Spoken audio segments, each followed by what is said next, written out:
Okay, welcome to my Sprint 3 video.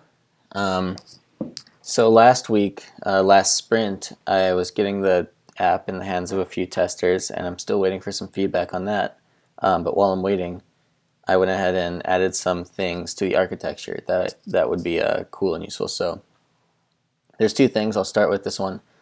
So Hachi sort of had this idea to maybe mix up the experience a little bit by allowing for a random interaction from a set of them, so that each time you go through an experience it might be a little different. So here we have a stage which naturally has three moments in it, but there is this right here which says that at the index 1 and 3 of this stage, I want to insert random interactions chosen from a pool of these. And I've got these right here, and a couple of them are fake, like do a backflip and yell the F word. But basically, right after this first 10 seconds and after this final moment, it will add a new one chosen at random, and that will give a different experience. So I'll just demo that quick.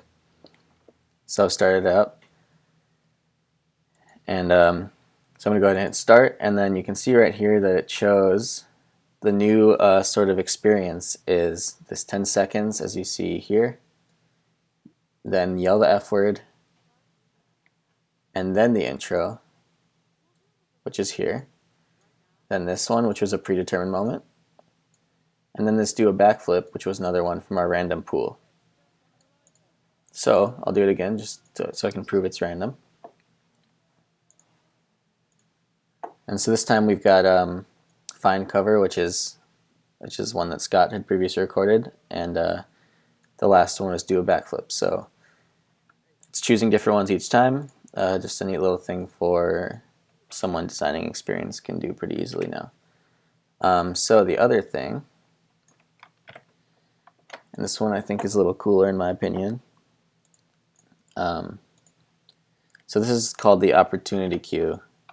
What that means is that there might be certain things in the environment or during a run that tell us something about the user or the user's location or their current status, and maybe we can add an interaction to the experience dynamically just because we know where they currently are, and we know something that's nearby or whatever reason.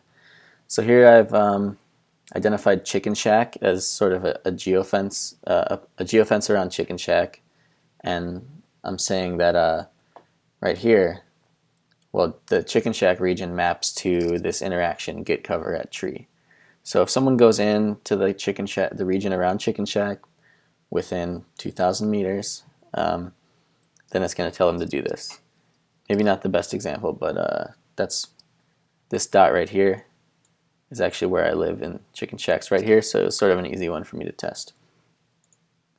Okay, so all I said to use this is that there are these region-based interactions.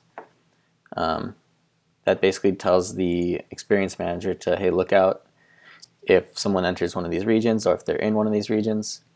See if you can possibly add an interaction to their experience.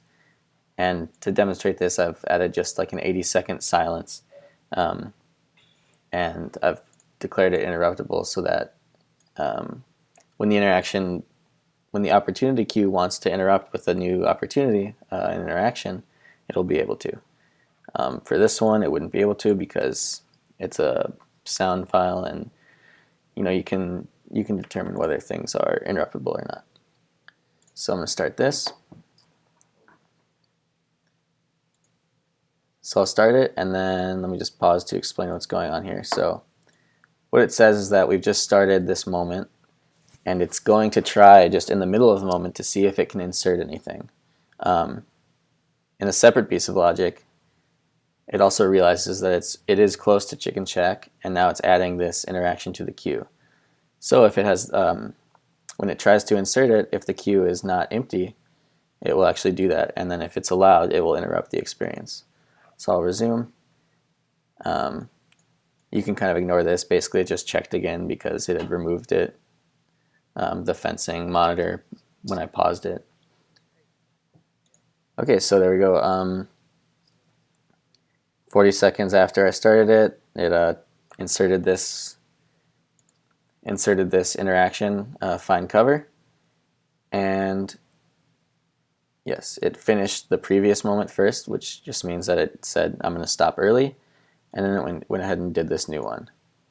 The rest of this is just basically because it's always trying to, whenever it starts something new, it just sees how long that new thing is and then tries to insert it somewhere in the middle. If the queue is empty, it won't insert it. If it's not interruptible, it won't insert it. So a lot of checks and balances. But that's pretty much the gist of it, and that was what I did this sprint. Thank you.